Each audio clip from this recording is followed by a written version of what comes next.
Okay, to talk about Yes Bank, what is the way forward after the quarterly numbers? Markets are trying to digest those numbers. Then where is the bank headed both in terms of growth and book quality? Let's discuss all that and much more with the top management, Mr. Ravneet Gill and Rajat. Gentlemen, welcome to ET Now. Thank you for joining us, and a very warm welcome to you. This is the first time I'm interacting with you in any of that. Thank you. The stock is down. Yes. The curiosity is very high that what's going next, and Yes. what has prompted you to come out with the watch list? So again, I think it's really the messaging that the market needs to get right. Coming out there with contingent provisioning was not really any defensive move on our part. The option for us really was that we could have left a watch list out there or BB below names of 20,000 crores, asset portfolio of 20,000 crores, or then provided a more nuanced guidance in terms of what was the risk perception that we as a bank had around the 20,000 crores. So what we did was we did a very we did through a lot of diligence. We went across that portfolio, and we said that there was, out of the 20,000 crores, there was a 10,000 crore portfolio that could have potentially had issues. And then as a prudent measure, and also more importantly as a measure which was to create trust and transparency, we did a contingent provisioning of 20% on that pool.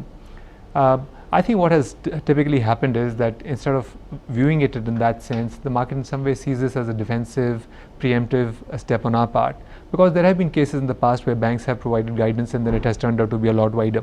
So I think that is number one, and we feel that the 200 basis points credit cost guidance that we have provided to the market, we feel very comfortable that we'll come within that during the course of the year. So out of that 200 basis points guidance that we provided, 80 basis points gets subsumed through the 2,100 crore contingent provision that we have taken. And for the rest of the year, I think 120 basis points should look after any other credit costs that we may end up incurring. So that's as far as the credit side of it is concerned.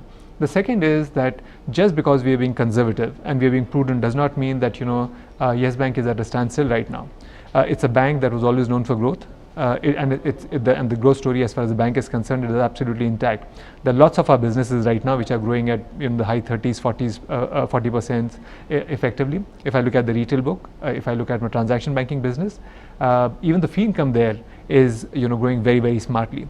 So I think it needs to be understood by the broader market that there are multiple levers that we have in terms of calibrating the growth, our growth numbers, and we remain exceedingly growth focused. And equally in terms of some of the other metrics that the market was looking at, the general feeling was that we'd get to a ROA of 1% in 4 years' time, which is not correct. The fact of the matter is that in March 2021, we will be a 1% ROA bank, and then going up to 1.5 from there on. And what we are saying is that we will continue to grow. That remains the basic DNA of the bank. But only thing is that the growth that we now will pursue has to be the earnings have to be higher quality. It needs to be much more granular, and we should be able to demonstrate to the market that's much more sustainable, much more predictable, and much more scalable. And I think we have the multiplicity of businesses and the underlying technology to be able to deliver on that. Okay, I just want to spend a minute on the watch list, because when the watch list concept was used by other banks, the watch list, what was announced and what came out, the divergence was very large. But if I may just wear the optimistic hat here and say that when the watch list was announced, let's say 3 years ago and 4 years ago, the economic wheel was in a different cycle. Right Yes. now, the watch list, what you've considered, the economic wheel is in a different cycle. Yes. So is that the differentiation factor which we should focus on? Yes, the watch list has been announced, but that does not mean the watch list is all bad news. I would say that the watch list is not bad news at all, Okay. because if I look at it from an LGD perspective, I feel relatively comfortable with the watch list. Don't go by that number of 20,000 crores. It really means nothing. What we are saying is that we are visible in each one of these cases where there may be a monetization event happening, there may be equity infusion that may be happening, there may be a sale of asset that may be happening. We are aware of that. And much of that we feel very confident will actually come about, and the numbers could, even from provisioning perspective, come out a lot lower than what we have provided guidance for. But where we are being conservative is that sometimes these actions can take a little longer than anticipated, and to that extent we may end up providing for the asset, but eventually not really taking any meaningful haircut, if at all. So do differentiate between the provisioning and the whole LGD thing, and from that perspective, I would say that I feel very comfortable both with our guidance as well as what the final outcome could be. Okay, Rajat, give us a slightly more granular understanding of the watch list. How much of the watch list is in power sector? How much of the watch list is in sectors where there are NCLT cases and other resolution cases are on, and you're reasonably confident, if not in 6 months, if not in 12 months, 18 months, things will turn around, and that will happen irrespective of the election cycle? So the watch list, if you look at, I mean, without getting into names, I think the sectoral color would be ranging from let's say a element of infrastructure. Okay. There'll be element of entertainment in this book, and there will be some allied sectors, which real estate as well. Real estate is also included in this book. So the color is largely of this variety. The situation which Ravneet was describing is that these are all for us are very well asset-backed exposures. However, there are liquidity events that have to take place for these loans to be repaid, and the timing of the liquidity events is the uncertainty that we are sort of facing, and that's why we are dealing with that upfront in this process of being transparent about what we are looking like in terms of the watch list. So the specific question that you asked in terms of do these involve assets that may have an element of NCLT, I think very important to understand that this entire 10,000 crores as of now are standard assets. Okay. These are not provisioned assets, these are not impaired assets. Okay. So NCLT of course is a very far way off from any of these as we speak right now. This is not even a stress book, this is just a book which we are watching over very carefully, and that's why it's called a watch list. Okay. The other big question from a market standpoint which we need to address is that what happens to your growth? Yes. Historical growth rate was very high, then last couple of quarters there has been a dip. What is the new normal for Yes Bank in terms of growth? So when we talk about a dip, I think what needs to be also recognized is the organization has gone through a management transition. So if you look at the first 3 quarters or the last quarter of the year, each month had a different CEO, and you have to adjust for that and factor that in terms of the management transition that happened. In terms of what could be the new normal as far as Yes Bank is concerned, I would say that there are 2 aspects to that. One is we want to really focus on the quality of earnings. Second is when we show our earnings and the overall the profile, we want it to be a lot more granular, a lot more sustainable, a lot more scalable. So the reason I'm saying specifically focusing on that is twofold. One is if you look at our core calling, which is the structured finance business, by definition it's a very bespoke business. So to be able to think about it in terms of sustainability, in terms of predictability is different. Every transaction is different, whether it's in terms of structure, whether it's in terms of governance, whether it's in terms of pricing, tenor, etc. So what we want to do is that remains the core business of the bank. We will continue to focus on that. But putting that aside, we need to be able to, like I said, demonstrate that our other businesses are all very sustainable, very granular. Second is one of the things that we really need to solve for is the whole issue with regard to our cost of funding. And it has many elements. One is in terms of what is the risk perception of Yes Bank from the outside in, and which will obviously reflect in ratings. The other issue of course is around the whole liability strategy. So when we talk about a more granular business and we talk about the retail bank and transaction bank, a very big driver of that also is that we want to really intensify our efforts to be able to improve our liability profile and our entire CASA. Now these are businesses or CASA is not something that can grow in isolation. That has to be a broader range of products. It also represents a certain mindset of the organization, and then of course the resourcing on the ground. So we are trying to address all those 3 simultaneously to be able to address that. And like I said that you can't have a CASA strategy or a liability strategy in isolation. It has to be woven into a much broader retail strategy, and which is what we are talking about. Having said all of this, the calling card of Yes Bank historically has been that of being a corporate bank, and that will remain intact. Okay, we are just adding 2 booster engines, which is the transaction bank and the retail to that. If you are not able to raise capital, and I'm sure it makes little sense to raise capital when the stock is at sub 200, what happens to your growth? Will you be forced to compromise on your growth? So I think what we'll need to do is in terms of till the time that we raise capital, and we think we can raise capital in relatively short order, I think whenever we choose to, I think the key there then really is that we will need to churn the book. We will need to move assets around. We'll need to use some of those levers to be able to create capacity for our high growth businesses. And as Rajat often says, if you look at the first 2 quarters of the year, that's when credit offtake is not at its peak. So these are not high intensity quarters, so to speak. We would ideally like to have unfettered access to capital and be able to grow our book wherever we think it makes commercial sense. But we still have the ability to be able to churn our portfolio, make it a lot more efficient. So just to give you a small example, if I look at the transaction banking business, on a reasonably flattish asset book, we were able to increase that business by about 40%, and we were able to improve the RAROC on that portfolio by almost 51% through a more judicious product mix, repricing, etc. So we should, given the size of the balance sheet that the bank has, we should not underestimate the ability for the bank to reinvent itself within the current balance sheet construct. Of course, I completely understand that. So Rajat, the follow-up question has to be that for a bank which has been corporate focused, which was aggressively lending in infrastructure, real estate, now will be slowing down consciously, according to Mr. Gill. Your other two engines would be firing soon, but by the time the engines will reach a sizable orbit, the transition will come at a cost, because you will consciously slow down your main business, which is the corporate lending book, and you will start taking other business higher. What happens in the interim when the adjustment process is on? So I think the two businesses Ravneet was referring to, which is transaction banking and retail banking, as being, let's say, future engines. They actually already are engines. So how much of your business is coming from there? So between them, about 5,000 crores of top line comes from these two businesses. And each of this business, so transaction banking actually increased revenues by 32% in the last 1 year. Retail banking has increased revenues by 37% in the last 1 year. So these are the businesses which get a little bit back-seated in terms of when referred to corporate businesses. Of course, that's a large business. So it is a large business, but these are two businesses which are very meaningful, and they are already in good momentum. And this is what we want to also bring to the front. We don't want only the corporate banking to be driving the, let's say, the revenues of the bank. We also want the revenues to look diversified. We want revenues to look sustainable. We want revenues to get an annuity sort of characteristic, so that the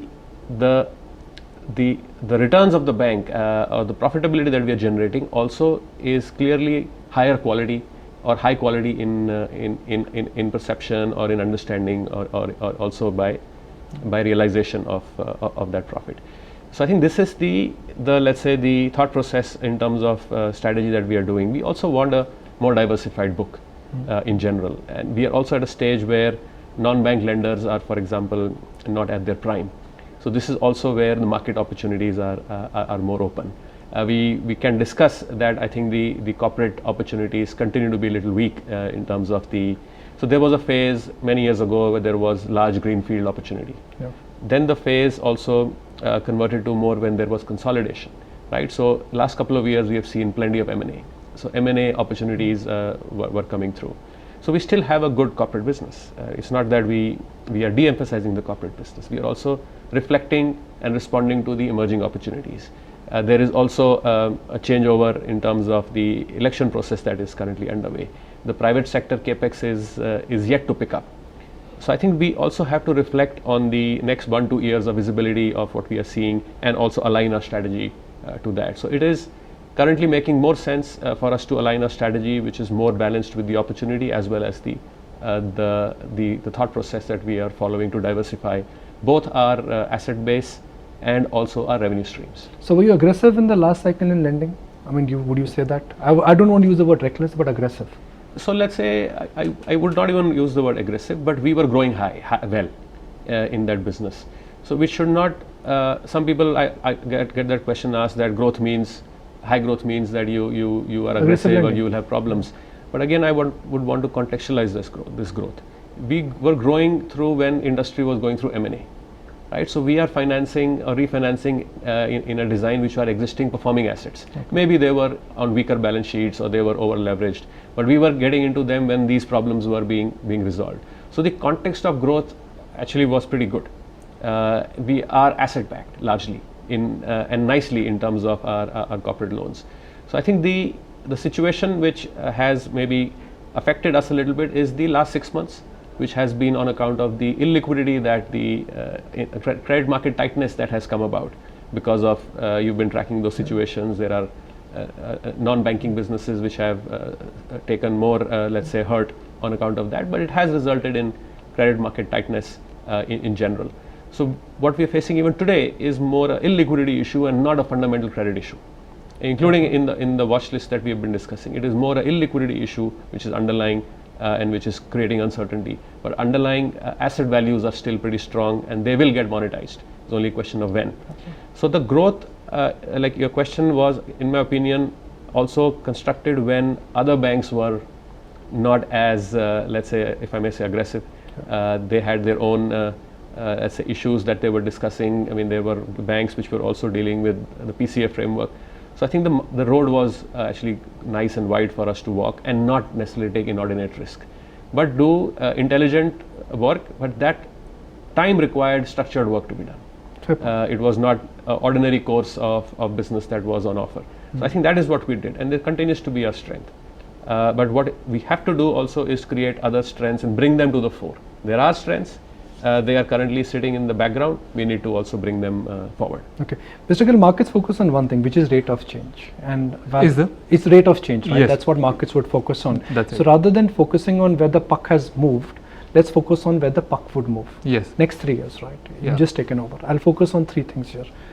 Define growth for me, define book quality for me, and define fee-based or other businesses for me. In next 3 years, what will you do to make sure that all these 3 basic metrics on which banks are measured will be very well defined and they would be differentiated? So again, I think first is in terms of the growth. Yeah. What we would want is to be growing at between 22 and 24%, Okay. with the ROE in the high teens.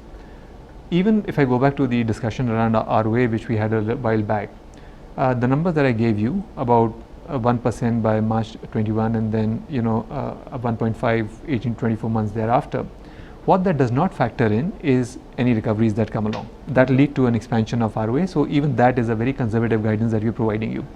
So yes, so in the medium to long term, I've told you the ROA trajectory, the growth trajectory, as well as the ROE trajectory. So that's number one. Number two is in asset quality. I think after in the year 21, I think we will again normalize to double-digit credit costs. Okay. So the elevated credit costs that you're seeing right now, for instance, 200 basis points for this year, out of which, of course, 80 has been taken up front, maybe 1% for next year. We will get down to a situation where we are again in double digits in terms of credit costs. A third thing is that we would want the whole business mix of the bank to look a lot more diversified, which is one of the big things that we are trying to address, and which would also mean that in terms of other benchmarks like our liability profile, the profitability of a branch network, other efficiency parameters that we have, absolute market leadership in terms of technology, in terms of being absolutely the digital bank of the country. If we can achieve these 3 things, I would say that we would have ticked the boxes that we are currently defining for ourselves. And I, at the cost of repetition, I have to say that you've always viewed Yes Bank as a growth story. Right. That narrative doesn't change. We will stay a corporate bank, and we will continue to grow, at a very robust fashion. What could go wrong? What could go wrong? I think, look, we have been through a very difficult time in 7-8 years as a country in terms of private sector investment, the capex cycle, which has been relatively muted.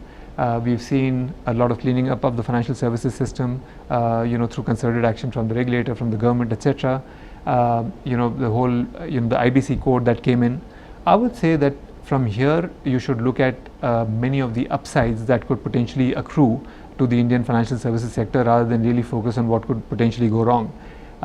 Equally, do remember that if you look at the large economies of the world, I don't think there's another one where the financial service system has the growth potential that we do, given the very low credit penetration that we have relative to any of the other markets, forget China, but even the other Asian economies. So I would like to really focus on what the key emerging opportunities would be, and to be able to position ourselves as a bank to make sure that we monetize them to the fullest. And in many ways, the new strategy that has been articulated, the new accounting philosophy that we have expressed as part of our results, is really positioning the bank to emerge right at the top and ride the crest when it emerges. Okay, just a couple of follow-up questions. I'm coming right back to you after this question to Rajat. And Rajat, correct me if I'm wrong, but if I look at Yes Bank, look, the Indian banking sector went through a grind. There was a painful cycle. Some banks cleaned up their books first, some banks have cleaned up their book last. can I say that when others were cleaning up, Yes Bank was growing, but now when others have cleaned up, Yes Bank also been forced to clean up? So it's just a matter of timing, but everyone has gone through this fire through baptism, so to speak. Okay. Maybe the definition of cleanup can be debated.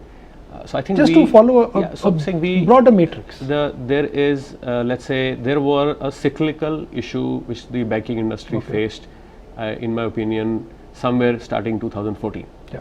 Right. So the few years prior to that were very heavy on capex. Yeah. So we were not very actively involved in the capex financing. Okay. What happened since 2014 onwards was the capex did not, let's say, go as per plan, and therefore cyclical slowdown overlaid with that resulted in, let's say, cash flows drying up and banking sector having to take some problems onto themselves. The situation that I was describing to you that we may be faced with is not a cyclical one, it is actually purely an illiquidity situation. Okay. Because of credit market tightness. So when Ravneet would say, let's say, on the watch list, how comfortable are we on the loss given default? I think we are super comfortable. In fact, this whole entire book actually might not even lose money. It will lose even less money than what we have already covered in terms of the provisioning. In fact, we will not be surprised if we lose no money also on that book, because it's quite well collateralized and it has various workouts which are also on the horizon. With the workouts do have timing uncertainty. Therefore, we are telling you that there is a element of watch that we are putting, and there is a sizing of that watch that we also have, so that we don't come and shock you if things don't go as per plan. So I think we should look at this is more a little bit in terms of transparency. Some of the situations we've seen from other banks they were coming only after the fact. So you've done a critical analysis of your watch list, Absolutely. and you're being ultra conservative. We are being conservative. I think it's also really an expression of the bank's ability to strengthen the trust lines. Okay. This is not a defensive measure where we've been forced to do this under any pressure, under any compulsion, not at all. This was clearly a decision that was made by the senior leadership of the bank, that we need to redefine what we stand for, become more transparent, create more trust, and that is the spirit in which we'd like the market to really absorb and digest this. So FY20 will be the year of transition. FY21 or 22 perhaps will be the year of growth, to put it very simply. I think the transition is over. Okay. So I don't think the year of 20 will be a year of transition, nor will it be a year of consolidation. 20 will be a year of growth. So you've got no plans to slow down the bank's growth just because you think you want to stabilize things. Your DNA is growth, and you will continue to grow. My DNA is completely growth. What the guidance that we provided of a growth of, let's say, 17-18% for this year was only from the point of view that a couple of things we need to put in place, whether it's hiring on the retail side, our branch expansion, what investments we want to make in technology, at what point in time we raise capital. So we didn't want to get ahead of ourselves in terms of going out there and putting a very big number when there were a couple of moving pieces which we needed to settle down. But otherwise, the DNA of the bank and my own DNA is growth. Okay, closing question, and I have to ask this Ravneet the banker, not Ravneet this year of Yes Bank. We've had periodic problems. First it was demonetization, then it was GST, then it was IL&FS crisis. Every year when we start the year, we start with an optimistic view that this year will be that earnings recovery year. Yes. Irrespective of the election cycle, do you think this year will be the earnings recovery year for India, or election can have an impact on decision making? So, could elections have an impact on decision making? Temporarily, yes, for people to go through the cycle and see what happens in May. But a lot of the measures that you really talked about were structural changes which were needed. Now, every time you make structural changes, I think there is a certain pain that comes with that, and there is a certain disruption, dislocation that comes with that. And it was no different with regard to some of the measures that you just mentioned. But on the whole, I think hand on heart we would have to think that it's put us on a sounder footing, and made sure that as an economy we have a much stronger ground to stand on. So I think a lot of that has now been absorbed by industry and by business, and I think what we can say is that the healing process and the process of regeneration will kick in this year. So when we started the interview, we started with the tone of curiosity and we're ending with the tone of optimism. So appreciate your time. Good luck with your new avatar, and Jat, always a pleasure interacting with you.